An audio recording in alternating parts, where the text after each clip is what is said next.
இப்போ சென்னையில ரெண்டே பேருக்கு நடுவுல தான் போட்டி. ஒன்னு இஎம்ஐ, இன்னொன்னு ரெண்ட். போரூர், காட்டுப்பாக்கம். ரெண்டட் ஹவுஸ்னா உங்க ரெண்ட், அவங்க அசர்ட். ஓன் ஹவுஸ்னா உங்க இஎம்ஐ, உங்க assert. For bookings call 8682089820. Stepstone Viram Phase 2. காட்டுப்பாக்கம்ல premium 2 and 3 BHK apartments. Just 79 lakhs all inclusive. விடுதலைன்றது ஆங்கிலேயர்கிட்ட வாங்கினது மட்டும் இல்லை, இப்போ லஞ்ச ஊழல்லேருந்தும் நம்ம விடுதலை அடையணுன்ற விஷயத்தை பேசியிருக்காரு. அதை எப்படி பார்க்குறீங்க? அது வரவேற்க வேண்டிய விஷயந்தான். அது அவங்க இம்ப்ளிமெண்ட் பண்ணிட்டு இருக்காங்கன்றதை தான் நான் பார்க்குறேன்.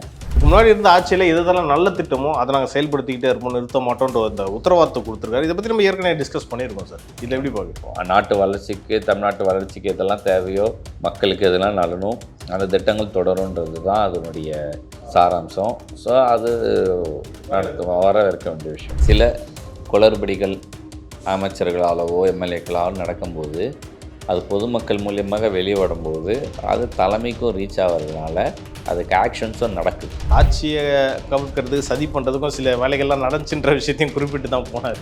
அந்த சதிகளில் 20-25 எம்எல்ஏக்களை பேச்சு நடந்ததாக இருக்குது அப்படின்னா அதில் எத்தனை பேர் வெளியே சொன்னாங்களோ, சொல்லாதவன் அப்போ என்ன ஐடியாவில் இருந்தாங்கன்றது ஒன்று இருக்குது.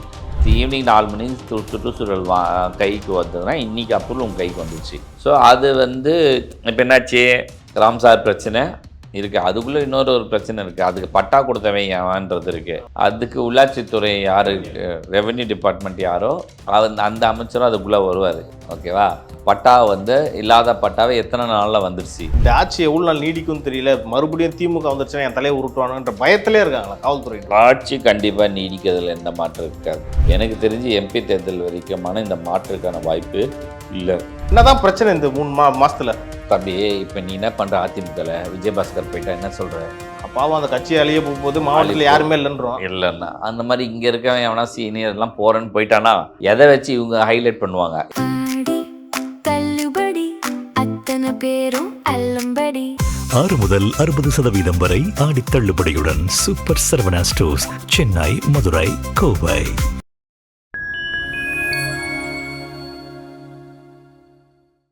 நேயர்களுக்கு வணக்கம். இன்றைய சீகே டாக் நிகழ்ச்சியில் பல்வேறு அரசியல் மற்றும் சமூக நிகழ்வு குறித்து உங்கள் சீகேவோடு பேசவிருக்கிறோம். வருங்கள், நிகழ்ச்சிக்குள் செல்வோம். சார் வணக்கம். சார் வணக்கம். சார், முதலமைச்சர் திரு விஜய் அவர்கள் இன்னைக்கு கோட்டையில் கொடியேற்றினார் முதல் முறையாக. பார்த்தீங்களா சார்? பார்த்தேன். ரொம்ப நல்லா தான் இருந்தது. ஒரு புதுசாக ஒரு யங் சாம் பர்சன் நேஷ்னல் ஃப்ளாக் ஏற்றுறது, அது ஒரு கோட் ஷூட்டோட நல்லா இருந்தது.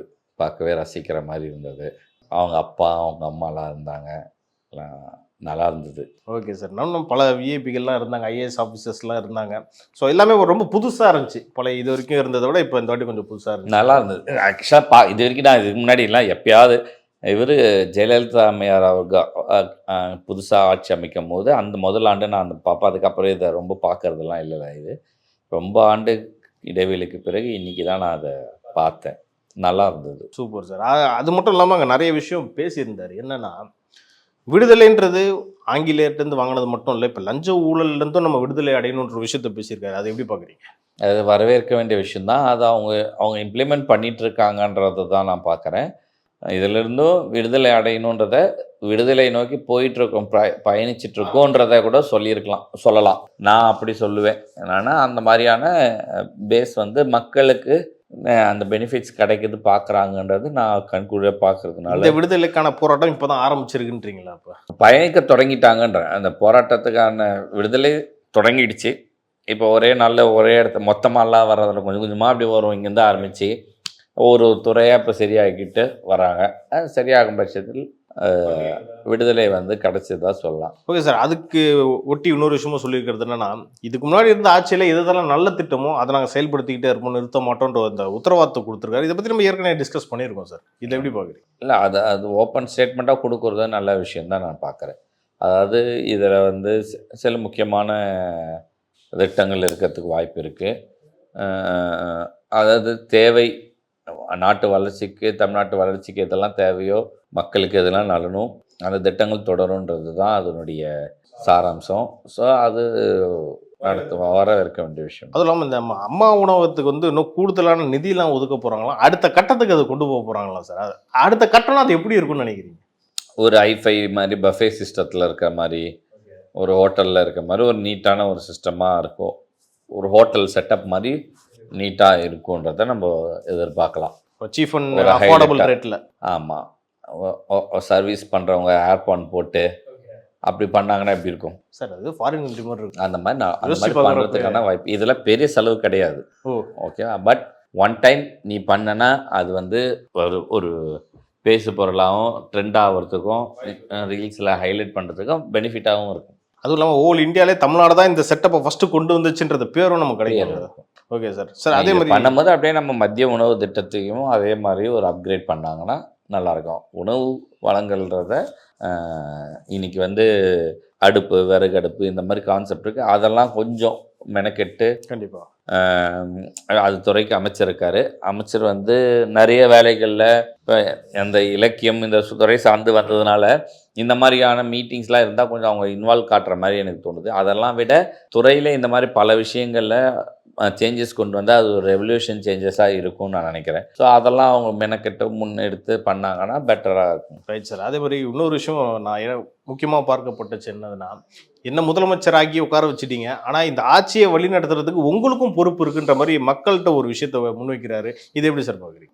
மக்கள் அது கருத்து நல்லா அது நான் பார்க்குற விஷயம் என்ன அப்படின்னா, சில குளறுபடிகள் அமைச்சர்களாலவோ எம்எல்ஏக்களாலோ நடக்கும்போது அது பொதுமக்கள் மூலியமாக வெளியே வரும்போது அது தலைமைக்கும் ரீச் ஆகிறதுனால அதுக்கு ஆக்ஷன்ஸும் நடக்குது. ஸோ இது நம்ம ஏற்கனவே பண்ணிகிட்ருக்க விஷயம். அதை வந்து ஓப்பன் ஸ்டேட்மெண்ட்டாக சுதந்திர போராட்டத்தப்போ ஒரு ஸ்பீச் இதை வந்து ஹைலைட் பண்ண வேண்டிய கட்டாயத்தில் இருந்தது, அதை பண்ணியிருக்காங்க. இல்லை அவர் அதையும் சொன்னார். அதாவது இந்த ஆட்சியை கவிழ்க்கிறது சதி பண்ணுறதுக்கும் சில வேலைகள்லாம் நடந்துச்சுன்ற விஷயத்தையும் குறிப்பிட்டு தான் போனார். அந்த சதிகளில் 20-25 எம்எல்ஏக்களை பேச்சு நடந்ததாக இருக்குது அப்படின்னா அதில் எத்தனை பேர் வெளியே சொன்னாங்களோ சொல்லாதவன் அப்போ என்ன ஐடியாவில் இருந்தாங்கன்றது ஒன்று இருக்குது. ஸோ நான் முதலமைச்சர் அவருக்கு வேண்டுகோள் வைக்கிறது என்னென்னா, இதுக்கப்புறம் விசுவாசமானவங்களையோ சரியான கேண்டிடேட்டோ சூஸ் பண்ண வேண்டிய நேரடி பொறுப்பு உங்ககிட்ட இருக்கணும் அப்படின்றது என்னுடைய வேண்டுகோள். சரி, ஏன்னா பரிந்துரைகள்லாம் ஓகே. இப்போ செல்வி ஜெயலலிதா அவர்கள் என்ன வச்சுக்கோங்க, கட்சி நிர்வாகிகள் இப்போது சசிகலா வந்து ஒரு லிஸ்ட்டு கொடுப்பாங்க எக்ஸாம்பிள். அந்த மாதிரி ஒருத்தர்கிட்ட வாங்குறாங்கன்னா மாவட்ட நிர்வாக தலைவர் செயலாளர்கிட்டேருந்து ஒரு லிஸ்ட்டை வாங்குவாங்க. ஓகேவா? இவங்க உளவுத்துறை மூலியமாக இவங்க ஒரு லிஸ்ட்டை தயார் பண்ணுவாங்க. இந்த லிஸ்ட்டுன்றது எல்லாருமே 3 பேர் கொடுக்கணும் ஜென்ரலாக. இதில் எது காமன் நேம்ன்றதையோ இருக்கோ அதெல்லாம் ஹைலைட் பண்ணி அது மேலும் ஸ்க்ரூட்னி பண்ணுவாங்க. மேலே ஸ்க்ரூட்னி பண்ணுவோம். கண்டிப்பாக இன்னும் ஸ்க்ரூட்னி போகும். அந்த ஸ்க்ரூட்னி பண்ணும்போது ஓகே இவங்க சரி தவறு அப்படின்றத முடிவு பண்ணிட்டு அதுக்கப்புறம் போவாங்க. அவங்களுக்கு அடுத்த ப்ராசஸ் ஒன்று இருக்குது. பட் அது நம்ம அது பண்ணணும்னு இல்லை. இவங்க ஜாதகத்தை கூட வாங்கி பார்ப்பாங்க. அவங்களுக்கு அது ஒரு இதில் இருக்குது. அவங்க சைட்லேருந்து அந்த ப்ராசஸ் இருக்குது. பட் அந்த கேட்டகரி அவங்களுடைய ஆனஸ்ட்டு இதெல்லாம் வந்து பண்ணலாம். ஸோ அந்த மாதிரி கூட இவங்க எடுத்து ஃபில்டர் பண்ணி அடுத்தடுத்து கேண்டிடேட்ஸ்லேயோ ஒரு விஷயங்களையோ அவங்களுடைய விசுவாசத்தையோ அவங்களுடைய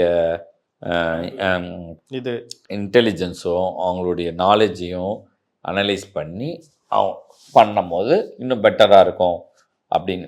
இது நான் வந்து அட்வைஸாக சொல்லலை, நம்ம சொல்கிறதுக்கும் இல்லை.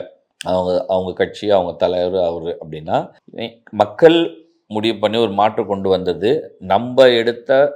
நம்ம செலக்ட் பண்ண கேண்டிடேட் தவறான கேண்டிடேட்டால் பறி போகும்போது அது வந்து நம்ம அந்த பிழைக்கு நம்மளும் காரணம் ஆகிடுவோம் அப்படின்றத தான் நான் அங்கே சுட்டி காட்டணும்னு விருப்பப்படுறேன். ஸோ அதனால் இந்த மாதிரி ஆட்களை என்றைக்குமே ஒரு அவங்க மேலே வச்சு கண்ட்ரோலில் வைக்க வேண்டிய இதை வந்து சிஎம் வந்து விஜய் அவர்கள் வந்து இதை பார்க்கணுன்றது என்னோட கருத்தாக இருக்குது. Okay sir. அடுத்தபடியாக ஒரு 3 பேரை வந்து இட்லிஸ்ட்டில் வச்சுருக்காங்களாம் திமுகவுடைய முன்னாள் அமைச்சர்கள். அதில் வந்து யாரையா 3 பேர்லாம் கூட 2 பேரும் உள்ளே தூக்கி போடணுன்றதுல விஜய் அவர்கள் குறியாக இருக்காங்க. ஏன் எப்படி சார் பார்க்குறீங்க? இது உண்மையிலே பண்ணக்கூடிய விஷயமா இல்லை பழிவாங்க? ஒரு இன்சிடென்ட்டு, இன்னொருத்தர் ஆட்டிடியூட் ப்ராப்ளம், அவர் ஆல்ரெடி டேமேஜில் தான் இருக்கிறாரு. எடுத்து போட்டுட்டு உள்ளே போட்டோன்னு பெருமையாக பேச வேண்டியதெல்லாம் அவசியம் இல்லை. இவங்களை போட்டால் திமுகவும் அவங்கள வந்து பெருசாக கண்டுக்காதுன்னு நான் நினைக்கிறேன். நீ சொல்கிற 3 பேரில் ஓகேவா போட்டோன்னு. ஏன்னா இப்போ ஆல்ரெடி அதில் ஒருத்தர் கரூர்காரர் வந்து தலைமை இன்னும் சப்போர்ட் பண்ணலன்னு நினச்சி புலம்பினுக்கிற அதை கண்டுக்க வேலைன்னு மனசாட்சி இருக்கிறவன் பண்ணுவோன்னெல்லாம் ஆளுங்கட்சியாக இருக்கும்போது அரெஸ்ட் பண்ணும் போதுமே அமைச்சராகவே வச்சு தான் அவங்க பண்ணியிருக்காங்க. நான் திமுக சப்போர்ட் பண்ணுறேன்னு சொல்லலை. நம்மளுடைய எண்ணங்கள், நம்ம செஞ்ச தவறுக்கு தான் நம்ம பிழை அனுபவிக்கிறோம். இதுக்கு எல்லாரும் உனக்கு வந்து சப்போர்ட்லேயே நிற்கணும்னா என்ன கதை? அதனால நீ எதுவும் பலன் அடையாமல் இருக்க, நீ அடைஞ்ச பலனுக்கு நீ அனுபவிக்க போகிற, அவ்வளோதான். அப்படி தான் நான் பார்க்குறேன் இதை. அத்தவமா இல்லை அவன் என்னை பார்த்துக்கல, இவன் சரி, இதெல்லாம் வந்து இன்னொரு கட்சிக்கு துண்டு போடுறது. இவங்க என்னை கண்டுக்கவே இல்லை அப்படின்னு இப்படி பரப்புடுறது. பரப்புனவனா ஐயோ பாவம்னும் போது இந்த இன்னொரு கட்சியில் ஐயா நான் அடங்கிட்டேன், என்னை அடக்கி வச்சுக்கோங்கன்னு இன்னொரு கட்சியில் போய் அடகல் அடையுது. இதுக்கான ப்ராசஸ் தான் போகுது. இதில் யாராவது ஒருத்தர் வேறு கட்சிக்கு போகிறதுக்கும் வாய்ப்பு இருக்குது. சரி, இப்போ செந்தில் பாலாஜிக்கு அடுத்து போக்கணும்னா என்னவா இருக்கும்னு நினைக்கிறீங்க? இப்போ நான் சொல்லணுமா அது உனக்கு? இல்லை, வாயில சொன்னால் நல்லா இருக்கும். எனக்கு தெரிஞ்சு அவர் ஸ்டேட் பார்ட்டி எல்லாத்தையும் தாவிட்டார். ஓகேவா? இதுக்கப்புறம் சென்ட்ரல் பார்ட்டி தான். அது எந்த பார்ட்டின்றது நீ முடிவு பண்ணிக்கோ. நான் என்ன சொல்கிறேன்னா, செந்தில் பாலாஜி மாதிரி ஒரு எப்படி சொல்கிறது, ஒரு புத்திசாலியான ஒரு பாலிட்டிஷியன் பெருசாக நான் பார்த்ததில்ல. ஏன் அவர் அதிமுக பொதுச் செயலாளராக ஆயிடக்கூடாது?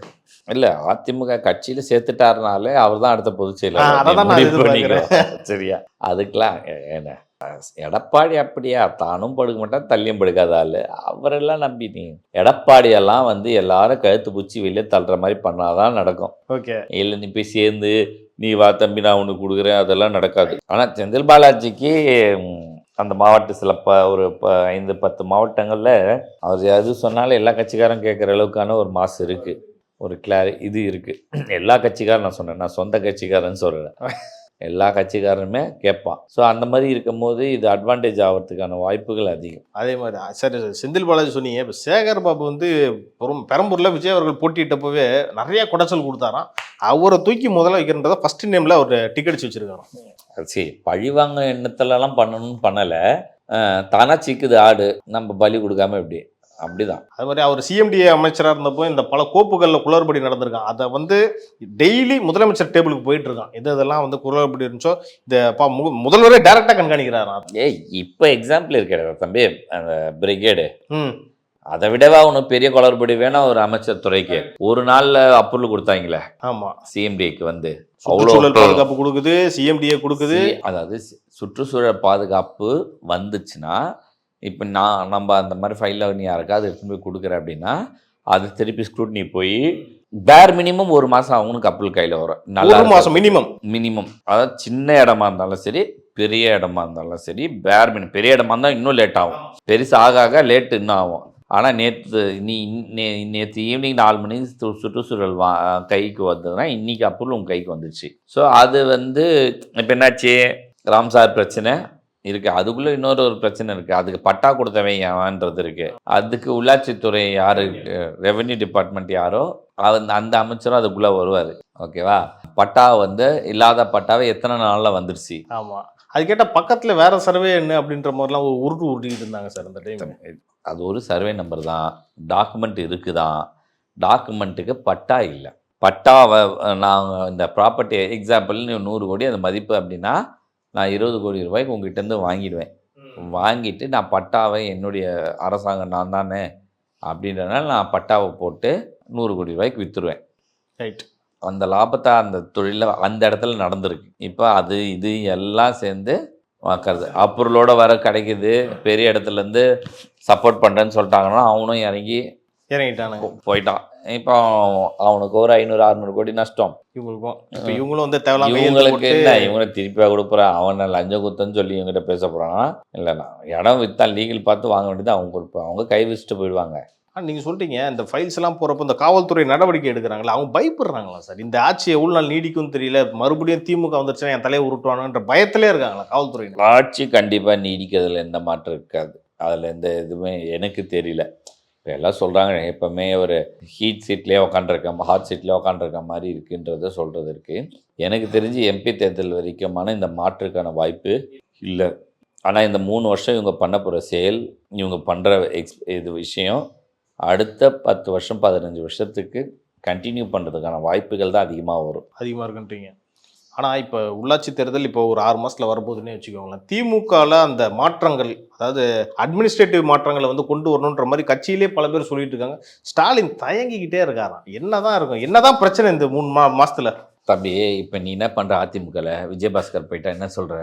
அப்பாவும் அந்த கட்சி அழிய போகும்போது மாவட்டத்தில் யாருமே இல்லைன்றோம். இல்லைன்னா அந்த மாதிரி இங்கே இருக்கவன் எவனா சீனியர்லாம் போகிறேன்னு போயிட்டானா எதை வச்சு இவங்க ஹைலைட் பண்ணுவாங்க? இப்போ அந்த 4, 5, 10 பேர் இருக்கிறாங்களே, ஆமா, அவங்க தான் உதயநிதி பின்னாடி அரசு பண்ணாலும் போய் லைம்லைட் பண்ணுறாங்க, வந்தாலும் பேட்டி கொடுத்து லைம்லைட் பண்ணுறாங்க, எதையாவது கேள்வி கேட்டு ஹைலைட் பண்ணுறாங்க.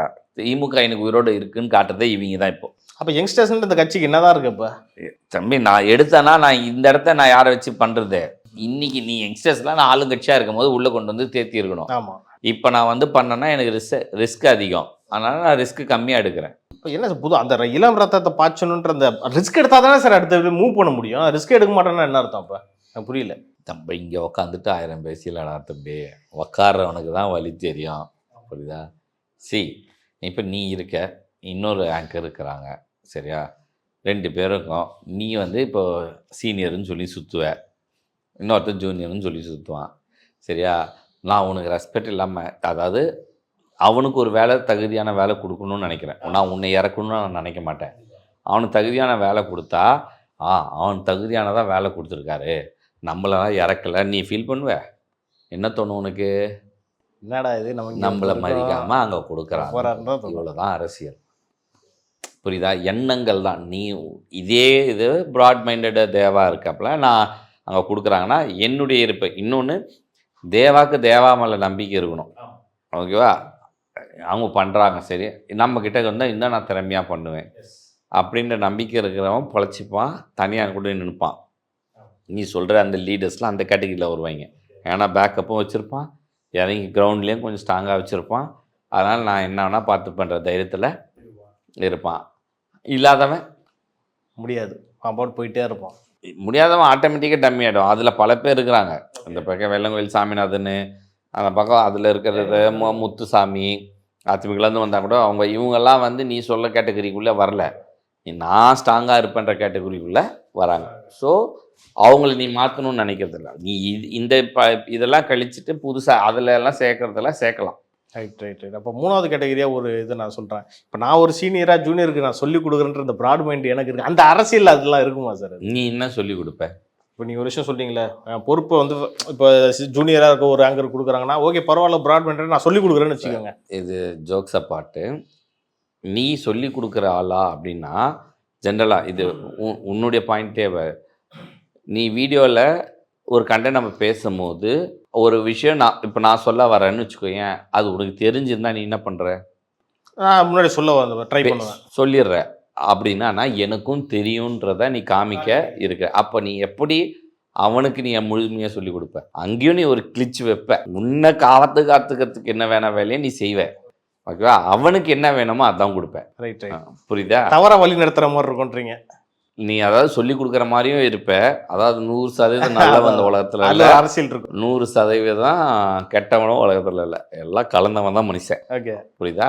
நீ உன் நல்லவன்ற வேஷத்தில் நீ 50% சொல்லி கொடுத்தனா, உனக்கு உள்ளே இருக்கிறவன் உன்னை பாதுகாக்கணும்னு நினைக்கிறவன் அங்கே ஒரு 50% ஒரு விஷயத்த உனக்கு 50% வேலை செய்வான். எப்படியும் நீ முழுசாக சொல்ல மாட்டேன். இந்த இடத்துல சொல்லி கொடுக்குற கண்டென்ட்லாம் இல்லை, இங்கே இல்லை, எங்கேயுமே காம்படிஷன் உலகம். அவன் கற்றுக்கணும், உன்னை பார்த்து அவன் கற்றுக்க ட்ரை பண்ணணும். நீ சொல்லி கொடுக்குறத விட அவன் உன்னை பார்த்து கற்றுக்க ஆரம்பிச்சிட்டான்னா அதுலேருந்து அவன் மிரகேறி அவனுடைய ஸ்டைலை ஃபாலோ பண்ணி பண்ணுவான். அந்த மாதிரி தான் கட்சியிலையும் சரி. சீனியர்னா இழுத்து பிடிச்சி ஒருத்தர் உள்ளாடி தள்ளிலாம் பண்ண முடியாது. நீ சின்சியராக நல்லா வேலை பண்ணிகிட்டே இருந்தன்னா வரலாம். ஆனால் அதுலேயுமே ட்ராபேக் இருக்குது. இப்போ இந்த மதுரவாயில் ஒரு பொண்ணு இருக்கும், திமுகவில் கூட வந்தது, அதிமுகலேருந்து அந்த இவரு கூட பத்மபிரியா. அதை போல இப்போ காய்கறி வித்துனுக்குது. என்னது இயற்கை அங்காடின்னு வச்சு காய்கறி. அதோடைய நான் வந்து டு பி ஃப்ராங்க் வந்து அங்கே தான் என் மேடமுடைய ஓட்டெல்லாம், புரியுதா? மதுரவாயில் தொகுதி. அது வரைக்கும் நான் ஓட்டு போனது. அதுக்கு முந்தினா போகாதீங்க, போகலாம், வெயில் எதுக்கு கஷ்டப்படுறீங்க, கூட அவ்வளோ தூரம் போகிறேன் அப்படின்னு நான் விட்டு கூட இருந்தேன். ஆனால் அந்த நேரத்தில் நான் மதுரவாயிலுக்கு போயிட்டுருக்கும் போது மக்கள் நீதி மையத்தில் அந்த பெண் அவங்க பத்மபிரியா வந்து இண்டிவிஜுவலாக நின்று பண்ண பிரச்சாரத்தை நான் கிட்டத்தட்ட 10-15 நிமிஷம் கார் நிறுத்தி கேட்டுட்டு போயிருக்கேன். எப்படி பேசுனாங்க? நல்லா இருந்தோம், அவ்வளோ சூப்பராக இருந்த ஒரு நல்ல ஒரு இன்டெலெக்சுவலான கேர்ள், ஆக்டிவிஸ்ட். ஸோ அப்போ நீ போய் ஓட்டு போடுங்கன்றத நான் மெனக்கெட்டேன். நீ போட்டிங்களா அப்படின்ற இதை பண்ணோம். இப்போ அவங்க திமுகவுக்கு போயிருக்காங்க. நம்ம யார் எங்கே இருக்கிறாங்கன்னு முக்கியம் இல்லை, அவங்க எப்படி செயல் பண்ணுறாங்கன்னு பார்க்கலாம். இவங்களை செயல்பாடுக்கு அங்கே ஆகலை. ஏன்னா மதுரை மூர்த்தியை தாண்டணும், அங்கே கணபதினு ஒரு ஆளை தாண்டணும், காரப்பாக்க இவங்களெல்லாம் தாண்டி அவர் உட்காரணும் அந்த இடத்துக்கு கொண்டு வரணும்னா கஷ்டம், ரொம்ப கஷ்டம். ஸோ இதுதான் பிரச்சனை. இப்போ இதுதான் காங்கிரஸ்லேயும் இருக்குது. அந்த அம்மா சீனியர்ஸ்னு பிடிச்சின்னு இருப்பாங்க, இவர் ஜூனியர்ஸ்னு வாங்கி இவங்க 2 பேர் அடிச்சுப்பாங்க, கடைசியில் ஆட்சியாக வராது. இதுதான் இங்கேயும் இப்போ நடக்கும். Right sir. பல விஷயங்கள் பேசினவங்க நேரத்துக்கும் கருத்துக்கும் நன்றி.